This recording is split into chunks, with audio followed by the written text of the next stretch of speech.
Hello friends, study with Krishna channel में एक बार आपका फिर स्वागत है।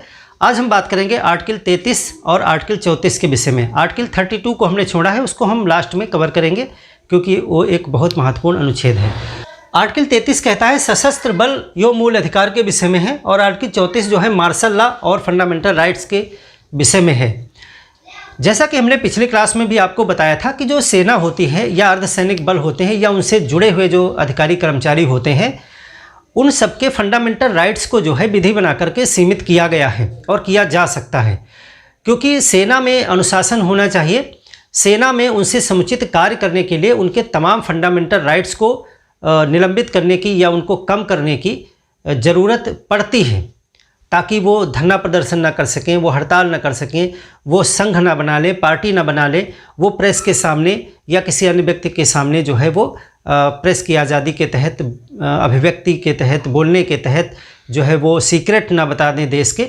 यहाँ तक कि इतना भी प्रतिबंध होता है कि रिटायर होने के बाद में भी वो जो है खुफिया जानकारियाँ जो है शेयर नहीं कर सकते हैं।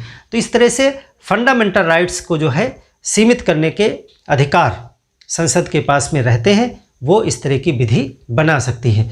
तो आर्टिकल 33 को सबसे पहले हम देखें और बाद में हम मार्शल लॉ को देखेंगे। बहुत सरल है आर्टिकल 33। आर्टिकल 33 जो है वो कहता है जो सशस्त्र बल होते हैं, सेना वगैरह, सशस्त्र बल में क्या क्या चीज़ें शामिल हैं। तो देखिए, सशस्त्र बल में सेनाएं तो हैं ही। सेनाएं आपकी जल, थल, वायु, तीनों सेनाएं जो भी हैं ये सभी सेनाएं हैं। अर्धसैनिक बल जो हैं, अर्धसैनिक बल ये भी इसी में आते हैं, और पुलिस बल भी इसी में आता है। पुलिस बल, उसके भी अधिकार सीमित किए जा सकते हैं। और इनसे जुड़ी हुई अन्य, जैसे एक खुफिया विभाग आप ले लीजिए, जिसको कहते हैं आसूचना या खुफिया, इंटेलिजेंस ब्यूरो, खुफिया। और इनसे जुड़े अन्य में, जैसे आप अन्य में क्या लग सकते हो, जैसे इनसे जुड़ा दूरसंचार, इनसे जुड़ा दूरसंचार। ये वो वाला दूरसंचार नहीं है जो पब्लिक से जुड़ा है, ये इनसे जुड़ा हुआ दूरसंचार है, उसी में जैसे होते हैं ना विभाग, और इसी में सब आ जाते हैं। ये चीज़ें कहलाती हैं सैन्य बल या सशस्त्र बल। इसमें देखिए, इनके अधिकारों को सीमित करने का जो है विधि बनाई जा सकती है। तो इसमें क्या दर्ज करेंगे, इनके फंडामेंटल राइट्स को सीमित करना, यानी बिल्कुल ख़त्म भी किया जा सकता है, कम भी किया जा सकता है। सीमित करने के लिए अच्छा, एक चीज़ आप गौर करें कि सीमित करने की क्या ज़रूरत है किसी के फंडामेंटल राइट्स को। तो सीमित करने के लिए क्यों, ताकि जो है अनुशासन बना रहे, अनुशासन एवं समुचित कार्य हो सके, इसलिए विधि बनाई जा सकती है। इसके लिए क्या हो सकता है, संसद को पावर है, संसद विधि बना सकती है। और ये जो भी विधि बनाएगी संसद, उसको चुनौती कोर्ट में इस आधार पर नहीं दी जा सकती है कि वो फंडामेंटल राइट्स का उल्लंघन करती है, क्योंकि वो विधि ही बनाई जाएगी फंडामेंटल राइट्स के उल्लंघन करने के लिए। आप ही विचार करिए कि अगर प्रेस की स्वतंत्रता होती है व्यक्ति को, और कोई सेना में बैठा बड़ा अधिकारी प्रेस की स्वतंत्रता के तहत अपनी सीक्रेट बातें प्रेस में रिलीज़ कर दे, या अभिव्यक्ति की आज़ादी के तहत सीक्रेट किसी को बता दे, परिवार के सदस्य को भी नहीं बता सकते, तो इस तरह के प्रतिबंध लगाए गए हैं उनकी आज़ादी पर, तो वो संसद विधि बना करके लगाती है। तो ऐसी विधियों को आप ये नोट करेंगे कि ऐसी जो भी विधियाँ होंगी, ऐसी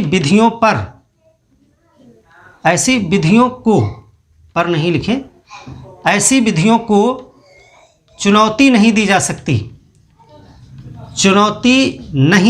जा सकती कि वे फंडामेंटल राइट्स का अतिक्रमण करते हैं, और ये व्यवस्था की गई है आर्टिकल 33 में। अब इसका प्रयोजन यही है कि सेनाओं से, पुलिस बल से, खुफिया विभाग से अनुशासन में रखा जाए उनको, और समुचित कार्य वो करें, इसीलिए जो है यहाँ पर ये लगाया गया है। तो इसके आधार पर कुछ उदाहरण आप बता सकते हैं कि क्या क्या प्रतिबंधित हो जाता है। जैसे उदाहरण के लिए, उदाहरण इसमें क्या लिखेंगे, जैसे धरना प्रदर्शन, जीवन का अधिकार। भाई इसमें आपकी जान भी जा सकती है। आपको हो सकता है कोई ऐसा काम दे दिया जाए जिसमें बिल्कुल निश्चित है कि आपको जान का खतरा है, तो आपके जीवन के अधिकार की सुरक्षा करने के बजाय आपके जीवन को खतरे में डाला जाएगा। तो जीवन का अधिकार भी सीमित किया जाता है, जानबूझ के नहीं मारा जाएगा लेकिन खतरे में तो डालेंगे ही। धरना प्रदर्शन, जीवन, अभिव्यक्ति की आज़ादी, अभिव्यक्ति या आप कह सकते हो प्रेस की आज़ादी है, संघ बनाना, ये सब स्वतंत्रताएं आपकी हैं। सभा करना, ये सब चीज़ें प्रतिबंधित हो जाती हैं, ये सीमित कर दी जाती हैं, सीमित हो जाती हैं। और भी बहुत से अधिकार जो है यहाँ पर सीमित कर दिए जाते हैं इनके द्वारा। तो क्या ऐसे कानून, ऐसी विधियाँ भारत में बनाई गई हैं जो सेनाओं के लिए, अर्धसैनिक बलों के लिए या पुलिस के लिए, खुफिया विभाग के लिए या इससे जुड़े हुए अन्य, जैसे कि इससे जुड़ा हुआ दूरसंचार या इनसे जुड़े हुए अन्य सदस्य के ऊपर भी ये लागू होता है? यानी कि सिर्फ सशस्त्र बल नहीं, सशस्त्र बल से जुड़े हुए सभी सदस्यों पर यह कानून लागू होता है। तो ये भी आप लिख लीजिए कि सशस्त्र बलों से जुड़े, बलों से जुड़े सभी सदस्यों पर ये लागू होते हैं कानून। इसमें जैसे सभी सदस्यों का मतलब क्या है, जैसे दर्जी है, उसमें दर्जी भी होते हैं, उसमें मोची होते हैं, बावर्ची होते हैं, वो सैनिक तो नहीं है लेकिन उससे जुड़े हुए हैं ना, उसी में दर्जी हो सकते हैं, कपड़े सिलते हैं, मोची जूते वगैरह बनाते हैं, बावर्ची खाना बनाते हैं, चौकीदार हो सकते हैं, चौकीदार हैं, या अन्य सभी जितने भी सेना से जुड़े हुए कर्मचारी होंगे, उसकी सेवा में लगे होंगे, उन सब पर यह कानून लागू होगा। उनके फंडामेंटल राइट्स को सीमित किया जा सकता है और वो कोर्ट नहीं जा सकते हैं इस आधार पे कि हमारे फंडामेंटल राइट्स का हनन हो रहा है, उसको चुनौती नहीं दे सकते हैं। ये आर्टिकल 33 में कहा गया है। अब इसमें देखिए कुछ कानून हैं जो बनाए गए हैं, कुछ कानून बनाए गए हैं वो आप नोट कर लें। कौन कौन से कानून बनाए गए हैं, जैसे कि एक बनाया गया है सैन्य अधिनियम। देखिए तीन तो आप तीनों सेनाओं के लिख लीजिए। एक है सैन्य अधिनियम, सैन्य अधिनियम 1950 में, और तीनों ही 1950 में आज़ादी के बाद में बनाए गए। एक है नौसेना अधिनियम, नौसेना अधिनियम, एक है वायुसेना अधिनियम, वायुसेना अधिनियम। ये तीन तो आपके तीनों सेनाओं से जुड़े हुए अधिनियम है जो तीनों 1950 में बनाए गए। अर्धसैनिकों के लिए जो है बनाया गया 1961 में सीमा सुरक्षा बल अधिनियम के नाम से ये बनाया गया। सीमा सुरक्षा बल अधिनियम ये बनाया गया 1961 में। पुलिस के लिए बनाया गया पुलिस बल ब्रैकेट में लिखेंगे अधिकारों पर निषेध अधिनियम, ये पुलिस पर लागू है अधिनियम, और ये 1966 में बनाया गया।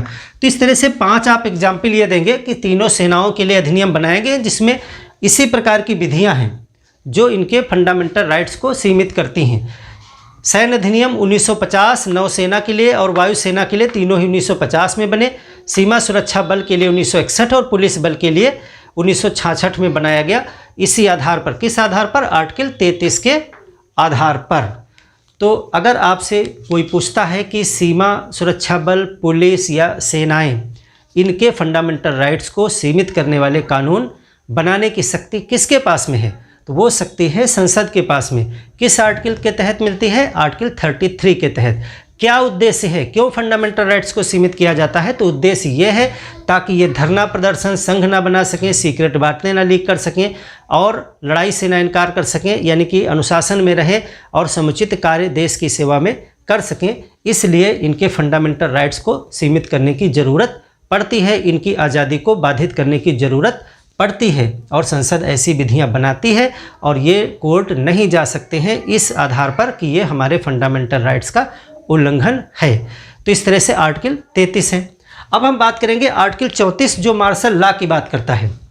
आर्टिकल 34 में कहा गया है कि मार्शल लॉ अगर कहीं पर लागू है तो वहाँ पर जो है किस प्रकार से कौन सी विधियाँ होती हैं और मौलिक अधिकारों पर उनका क्या फ़र्क पड़ता है, इसको जो है समझेंगे। सबसे पहले हम ये समझें कि मार्शल लॉ क्या है। देखिए, जब आप संविधान पढ़ोगे तो आपको एक आर्टिकल 352 पढ़ाया जाएगा। आर्टिकल 352 में राष्ट्रीय आपातकाल की घोषणा की बात की गई है। राष्ट्रीय आपातकाल दूसरी चीज़ होती है और मार्शल लॉ दूसरी चीज़ होती है। मार्शल लॉ का मतलब होता है उस क्षेत्र का प्रशासन जो है वो सेना के हाथ में दे दिया जाता है। इसको जो है किसी क्षेत्र विशेष में लगाया जा सकता है जहाँ पर स्थितियाँ बहुत ख़राब हो गई, कानून व्यवस्था बहुत ज़्यादा गड़बड़ है, या फिर ऐसे स्थानों पर जो हमने अर्जित किया है। मान लेते हैं कि हमने कोई एक क्षेत्र जीता, उसको अर्जित किया, तो वहाँ पर बहुत ज़्यादा विरोध है, प्रदर्शन है, वहाँ पे कानून व्यवस्था बहुत बिगड़ी हुई है। तो उसको कंट्रोल करने के लिए ऐसी बिगड़ी हुई परिस्थितियों को सरकार नहीं कंट्रोल कर सकती है, सेना ही कंट्रोल कर सकती है। और ये खुशकिस्मती है कि भारत में कभी ऐसी स्थितियां नहीं आई हैं, लेकिन पड़ोसी देशों में 3-3, 4-4 बार ऐसी स्थितियां आ चुकी हैं जब सेना ने जो है बलपूर्वक जो है वहाँ के नागरिकों को जो है शासित किया। तो ऐसे सैन्य शासन कहलाता है। इसको मार्शल लॉ कानून विधि वहाँ पर लागू हो जाती है, सैनिकों की विधि लागू हो जाती है। नॉर्मल जो कानून होते हैं, जो न्यायालय होते हैं, वो सब स्थगित हो जाते हैं और कोर्ट मार्शल चालू हो जाता है। यानी फिर वहाँ पर जो सैनिक न्यायालय होते हैं वो न्याय देने लगते हैं। तो सीधी सी बात अगर सिंपल शब्दों में कहें तो मार्शल लॉ में सैनिकों का शासन लागू हो जाता है, सैनिकों का प्रशासन लागू हो जाता है और वहाँ पर न्याय देने का काम जो है वो सामान्य न्यायालय न करके बल्कि सैन्य न्यायालय के हाथ में आ जाता है। तो ऐसे में फंडामेंटल राइट्स का क्या होता है, इसी पर हम चर्चा करेंगे आर्टिकल 34 में। तो आर्टिकल 34 जो है वो मार्शल लॉ की बात करता है। तो सबसे पहले हम मार्शल लॉ को समझें कि ये मार्शल लॉ क्या है। हम आर्टिकल 34 की बात करते हैं। देखिए, मार्शल लॉ से संबंधित जो है बहुत ज़्यादा विवरण आपके संविधान में नहीं दिया गया है और अभी तक कहीं लागू भी मार्शल लॉ करने की ज़रूरत नहीं पड़ रही है, कहीं दिखाई ऐसी स्थितियां नहीं पड़ती हैं। तो मार्शल लॉ जो है वो कानून व्यवस्था के बिगड़ने पर लगाया जा सकता है। तो मार्शल लॉ को हम अभी डिटेल में डिफाइन करेंगे। सबसे पहले आर्टिकल 34 में क्या कहा गया है इसको देखिए। आर्टिकल 34 में कहा गया है कि जहाँ मार्शल लॉ लागू होगा, पहले आर्टिकल 34 को समझें। जहाँ मार्शल लॉ लागू होगा, मार्शल लॉ लागू होगा, वहाँ पर फंडामेंटल राइट्स सीमित किए जा सकते हैं। वहाँ पर फंडामेंटल राइट्स सीमित हो सकते हैं, क्योंकि सेना अनुशासन बनाने के लिए फिर अधिकार आपके रहेंगे तो फिर कैसे काम चलेगा। तो जहाँ पे भी मार्शल लॉ लागू होगा वहाँ पर फंडामेंटल राइट्स सीमित किए जा सकते हैं, ये आर्टिकल 34 कहता है। और इसी में ये बात कही जाती है कि संसद विधि बना करके ऐसे आदेशों को, ऐसे कानूनों को वैधता प्रदान करेगी जो मार्शल लॉ के समय वहाँ पर जो सैनिक हैं उन्होंने लागू किए, चाहे उन्होंने किसी को सामान्य कानून बना करके दंडित किया हो या मृत्युदंड दे दिया हो, या जो भी आदेश और दंड विधान उन्होंने लागू किए, उनको संसद वैधता प्रदान कर सकती है और ऐसी वैधता को क्षतिपूर्ति अधिनियम कहा जाता है। देखिए, इसमें क्या कहा गया है कि मार्शल लॉ के दौरान, मार्शल लॉ के समय, अब सैनिक हैं वहाँ पे तो अपना उनका दंड विधान लागू होगा, उनका अपना कानून लागू होगा। तो मार्शल लॉ के समय सैन्य अधिकारी, वहाँ के सैन्य अधिकारी ही बनाएंगे सब कुछ, द्वारा दिए गए आदेश या दंडादेश, यानी किसी को दंड दिया है, हमने अभी बताया ना कि दंडादेश यानी पनिशमेंट देने का भी अधिकार उन्हीं के न्यायालय को हो जाता है, सामान्य न्यायालय नहीं देते। वहाँ पे पूरी तरीके से वहाँ पे जो है सैन्य कानून लागू हो जाता है। तो चाहे उन्होंने कोई आदेश जारी किया हो या दंडादेश जारी किया हो, मृत्युदंड भी दे सकते हैं, को संसद विधि बनाकर वैध कर सकती है। इसको कहा जाता है क्षतिपूर्ति अधिनियम। जैसे कि मान लेते हैं कि मेरे क्षेत्र में मार्शल लॉ लागू है, तो यहाँ के सारे न्यायालय स्थगित हो जाएंगे, हमारे फंडामेंटल राइट्स सीमित हो जाएंगे। अगर कोई भी न्यायिक चीज़ होती है तो सैनिक करेंगे। कोई भी यहाँ पे प्रशासन कैसे चलेगा, उसका आदेश कौन दे देगा? सेना देगी।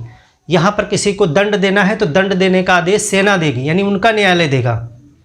छोटे से छोटे दंड से लेकर के मृत्यु दंड देने तक की शक्ति किसके पास आ जाएगी? सेना के पास में आ जाएगी। तो ऐसे में आपको ये लगेगा कि हमारे फंडामेंटल राइट्स का उल्लंघन हो रहा है, क्योंकि सैन्य कानून के हिसाब से थोड़ी ना आप जीते हैं, आप तो नॉर्मल कानून के हिसाब से जीते हैं।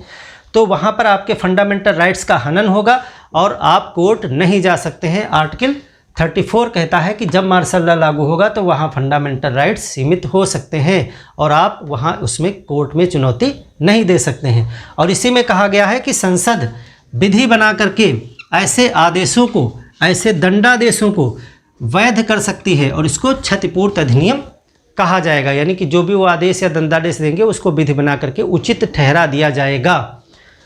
तो ऐसे अधिनियम चुनौती से बाहर होंगे, यानी उनको फंडामेंटल राइट्स के आधार पर चुनौती नहीं दी जा सकती है। तो ये है आर्टिकल 34। अब हम यहीं पर समझें कि ये मार्शल लॉ क्या है। यानी ये तो आर्टिकल 34 पढ़ लिया, अब मार्शल लॉ किसको कहते हैं ज़रा इसको भी देख लें कि मार्शल लॉ क्या चीज़ है। तो मार्शल लॉ एक प्रकार से सेना का शासन इसको कहेंगे सैन्य शासन, या आप इसको कहेंगे सेना विधि। वहाँ पे सेना विधि लागू हो जाती है, सेना विधि लागू हो जाती है। तो हमने कारण भी बताया कि अगर कहीं पे देखिए अशांति का माहौल है, गृह युद्ध छिड़ गया है, अब लोग आपस में ही लड़ रहे हैं, मान लिया दंगा इतना गंभीर है कि उसको कंट्रोल नहीं कर सकता है कोई, पुलिस बल कंट्रोल ही नहीं कर पा रहा है, तो फिर सेना बुलाई जाती है, फिर वहाँ पे मार्शल लॉ लगा दिया जा सकता है। हालांकि कभी ऐसी ज़रूरत ना पड़े, क्योंकि बहुत ही ये गंभीर स्थितियाँ होंगी और एक प्रकार से दयनीय स्थिति हो जाती है पब्लिक की वहाँ पे, क्योंकि इस चीज़ को नियंत्रित करने के लिए सेना अपने तरीके से कदम उठाती है। तो मार्शल लॉ का मतलब है वहाँ पर सैनिक शासन लागू किया गया है, सेना विधि लागू की गई है। अब यहाँ पर एक चीज़ आती है कि क्या ये राष्ट्रीय आपातकाल जैसा ही है या राष्ट्रीय आपातकाल से अलग है, तो उसको हम देखेंगे कि ये राष्ट्रीय आपातकाल से किस प्रकार से भिन्न है। तो ये है सैनिक शासन और सेना विधि। देखिए इसमें और चीज़ें होती, मार्शल लॉ जब होता है तो सामान्य जो कानून होते हैं, सामान्य कानून स्थगित हो जाते हैं, सामान्य न्यायालय जो हैं आपके वो भी स्थगित हो जाते हैं, सामान्य न्यायालय स्थगित हो जाते हैं। यानी कि न्यायालय अब वहाँ पे सैन्य न्यायालय होंगे। जो है सेना आदेश जारी कर सकती है, आदेश और न्याय दंडादेश जारी करती है, यानी सब कुछ वही करेंगे। आपको दंड देने का आदेश, न्याय भी वही करेंगे, कोई अन्य आदेश उन्हीं के बताए गए कानून चलेंगे। सामान्य कानून वहाँ स्थगित हो जाते हैं। ऐसा कब होता है? ये युद्ध की स्थिति में हो सकता है, अशांति की स्थिति में लगाया जा सकता है, गृह युद्ध की स्थिति में कानून का उल्लंघन हो रहा है बहुत ज़्यादा मात्रा में, कि इतनी ज़्यादा मात्रा में कि आप उसको सामान्य तरीके से कंट्रोल नहीं कर पा रहे हैं।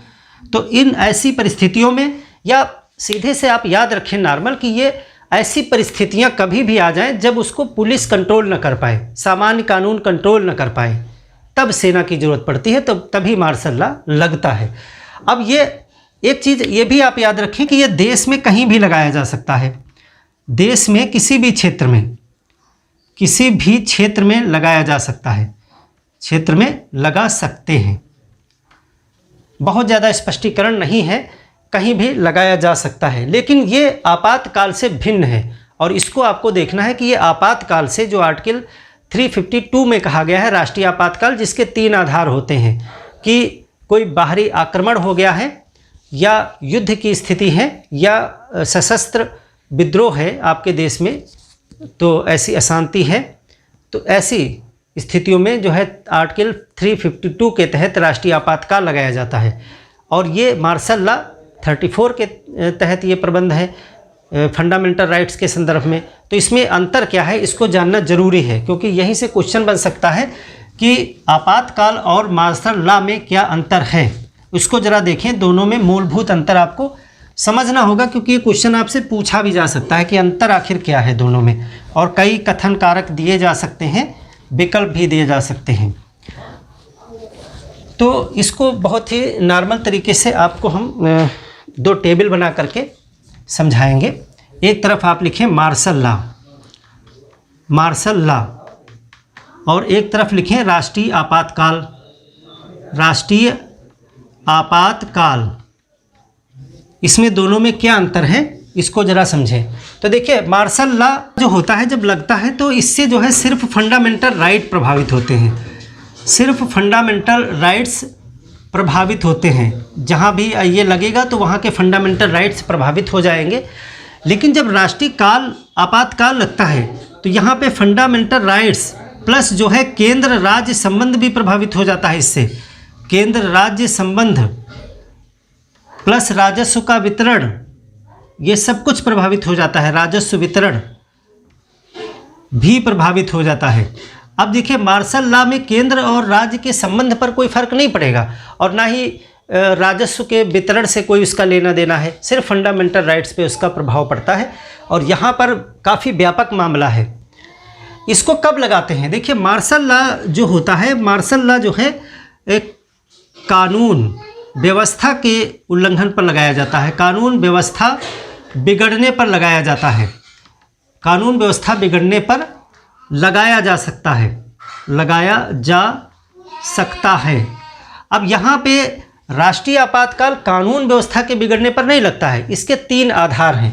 राष्ट्रीय आपातकाल जो है वो आर्टिकल 352 के आधार पर लगाया जाता है, आधार पर। और इसमें 3 आधार बताए गए हैं। एक तो कहा गया है, एक तो कहा गया युद्ध, एक कहा गया बाहरी आक्रमण, और एक जो है अपने देश में ही अगर सशस्त्र विद्रोह हो जाता है, सशस्त्र विद्रोह। तो इस तरह से 3 आधार हैं इसके लिए कोई विशेष प्रावधान संविधान में नहीं है। यानी कि आप कह सकते हो कि संविधान में इसके लिए विशेष प्रावधान नहीं दिए गए कि कब क्या कैसे। संविधान में स्पष्ट प्रावधान नहीं है, प्रावधान नहीं है। लेकिन आपातकाल से रिलेटेड पूरे जो है आर्टिकल बाय आर्टिकल दिए गए हैं कि किस तरह लगेगा, कौन लगाएगा, क्या होगा क्या नहीं होगा, सब कुछ डिटेल में आप पढ़ोगे भी। तो इसके लिए जो है संविधान में स्पष्ट प्रावधान दिए गए हैं, संविधान में स्पष्ट प्रावधान हैं इसके लिए। तो एक चीज़ ये हो गई, दूसरा ये हो गया, तीसरा ये हो गया। 3 अंतर ये निकल के आए। चौथा देखिए, इसको कहाँ लगा सकते हैं, इसको देश के किसी हिस्से में लगा सकते हैं, देश के किसी भाग में लगा सकते हैं, पूरे देश में नहीं लगा सकते हैं। इसको पूरे देश में भी लगा सकते हैं, पूरे देश में या किसी भाग में, यानी किसी भाग में भी लग सकती है और पूरे देश में ही लगा सकते हैं। लेकिन मार्शल लॉ पूरे देश में नहीं लागू हो जाएगा। आपातकाल पूरे देश में भी लागू हो सकता है और किसी भाग में भी लागू हो सकता है। यहाँ पर देखिए क्या होता है, जब मार्शल लॉ लगता है तो सरकार वहाँ पर जारी नहीं रहती, यानी सरकार निलंबित हो जाती है और सामान्य जो कानूनी न्याय व्यवस्था है वो भी निलंबित हो जाती है। तो यहाँ पे सरकार और सामान्य कानूनी न्याय प्रक्रिया, या आप कह सकते हो न्यायालय, सामान्य जो न्यायालय होते हैं वो स्थगित हो जाती हैं। स्थगित यानी कि वहाँ पर सरकार भी स्थगित हो जाती है। जब सेना के अंडर में आता है तो सब कुछ सेना के द्वारा ही किया जाता है, सरकार फिर वहाँ स्थगित रहती है उतने समय के लिए, और वहाँ के जो न्यायालय हैं वो भी स्थगित हो जाते हैं। अब न्याय कौन करता है, न्याय सेना करती है। लेकिन राष्ट्रीय आपातकाल के समय में सरकार स्थगित नहीं रहती है। यहाँ पे सरकार प्लस जो है न्यायालय, सामान्य न्यायालय चालू रहते हैं आपातकाल के समय में। तो इस प्रकार से कुछ बेसिक अंतर हैं जो मार्शल लॉ और राष्ट्रपति के संदर्भ में आपसे एक दो प्रश्न बन सकते हैं इस तरह से। तो आर्टिकल 33 और 34, अब एक आर्टिकल और बच जाता है 35 में ये कहा गया है कि फंडामेंटल राइट्स में किन किन चीज़ों के लिए केवल और केवल संसद के पास पावर है विधि बनाने की। वैसे तो देखिए संसद भी विधि बनाती है और राज्य के विधानमंडल भी विधि बनाते हैं, लेकिन आर्टिकल 35 में कुछ ऐसे प्रावधान बताए गए हैं जिनके लिए केवल संसद ही विधि बना सकती है, राज्य विधानमंडल विधि नहीं बना सकते हैं। तो आपसे ये क्वेश्चन बहुत अच्छे बनेंगे और बहुत इंटेलिजेंट क्वेश्चन बनेंगे कि किन किन मामलों में केवल और केवल संसद ही विधि बना सकती है, राज्य के विधानमंडल विधि नहीं बना सकते हैं। और ये प्रावधान फंडामेंटल राइट्स के संदर्भ में बात की जाएगी और ये जो है 35 में दिए गए हैं। तो यहीं पर हम आर्टिकल 35 को भी पढ़ लेते हैं। आर्टिकल 35 कहता है कि फंडामेंटल राइट्स के संबंध में संसद की विधि बनाने की शक्ति किन मामलों में है वो आपको मामले जाने, यानी कि इन या निम्न मामलों में केवल संसद विधि बना सकती है, संसद विधि बना सकती है। वैसे देखिए 3 सूचियां हैं, संघ सूची, राज्य सूची, समवर्ती सूची, और अपने अपने अधिकार क्षेत्र का प्रयोग करती है संसद और विधानमंडल। लेकिन यहाँ पे फंडामेंटल राइट्स में भी राज्य के विधानमंडल भी कानून बना सकते हैं और संसद भी बना सकती है। लेकिन कुछ 3, 4, 5 मामले मैं यहाँ पर बताऊँगा जहाँ पे राज्य विधानमंडल को पावर नहीं दी गई है, केवल संसद के पास पावर है। तो हमने क्या लिखा कि इन मामलों में केवल संसद विधि बना सकती है। देखिए आर्टिकल 16(3), आर्टिकल 32(3) क्लास 3 है ना, और आर्टिकल 33 और आर्टिकल 34 जो हमने अभी ये 2 बात किए हैं, यानी सशस्त्र बल के लिए भी संसद बनाएगी, मार्शल लॉ के लिए भी संसद बनाएगी। और एक और लिखेंगे आर्टिकल 17 और आर्टिकल 23 के दंड विधि। अभी इसको हम डिटेल में बता देंगे, इसको ज़रा लास्ट में लिखेंगे। आर्टिकल 34 देखिए, आर्टिकल 16(3) क्या है? संसद, यहाँ पे संसद को ही पावर है। संसद लोक नियोजन या नियुक्ति में निवास संबंधी प्रावधान, निवास संबंधी विधि बना सकती है। देखिए जैसे कि संसद चाहे कि किसी स्थान पर अगर एक नियुक्ति होनी है तो उस व्यक्ति को उसी जगह का निवासी होना जरूरी है, तो वो इस संदर्भ में विधि बना सकती है।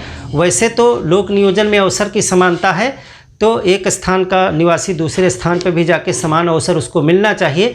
लेकिन संसद यदि चाहे तो लोक नियोजन में और नियुक्ति में निवास संबंधी विधि बना सकती है, निवास की अनिवार्यता बना सकती है कि यूपी में या मेघालय में इस पोस्ट पर वही व्यक्ति बैठेगा जो मेघालय का ही रहने वाला हो, ऐसा वो विधि बना सकती है। तो ये इसको पावर मिली है, ये संसद को पावर मिली है, संसद को, विधानमंडलों को नहीं, आर्टिकल 16(3) के तहत।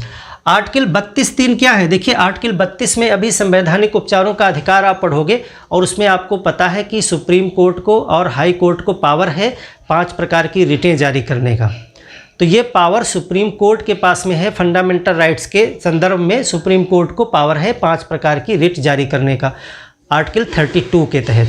और आर्टिकल 226 के तहत हाई कोर्ट को पावर है रिटें जारी करने का, उसको हम डिटेल में पूरा पढ़ेंगे।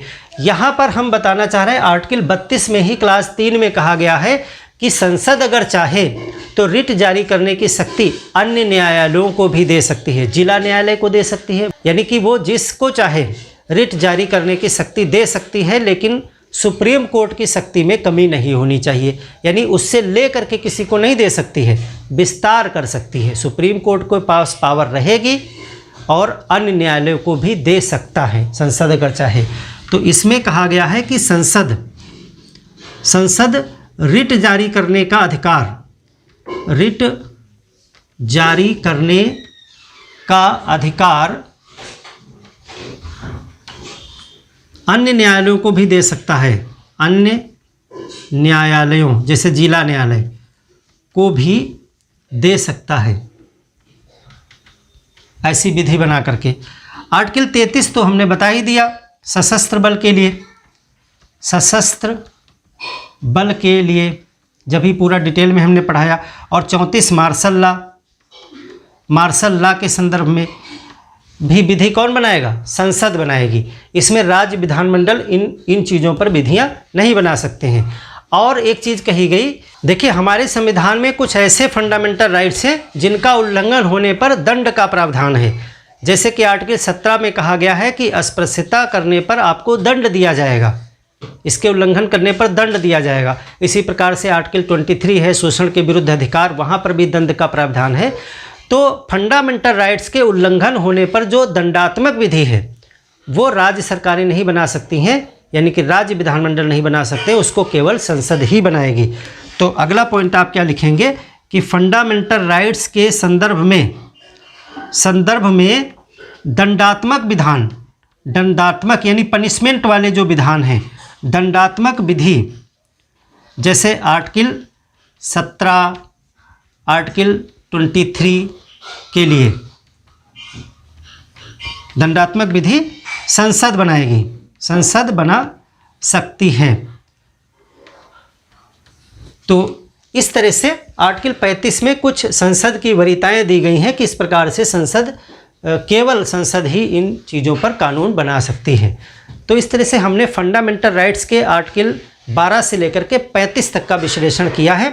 सिर्फ आर्टिकल 32 बचता है जिसको नेक्स्ट क्लास में हम पढ़ेंगे, संवैधानिक उपचारों का अधिकार, जिसमें हम देखेंगे कि इस फंडामेंटल राइट्स की वो आत्मा कहा जाता है 32, क्योंकि इन फंडामेंटल राइट्स को जो है लागू करवाने के लिए, फंडामेंटल राइट्स को अगर आप कोर्ट द्वारा लागू ना करवा पाए तो फिर इनका फंडामेंटल राइट्स होने का औचित्य ही खत्म हो जाएगा, फिर तो ये नॉर्मल कानून की तरह हो जाएंगे।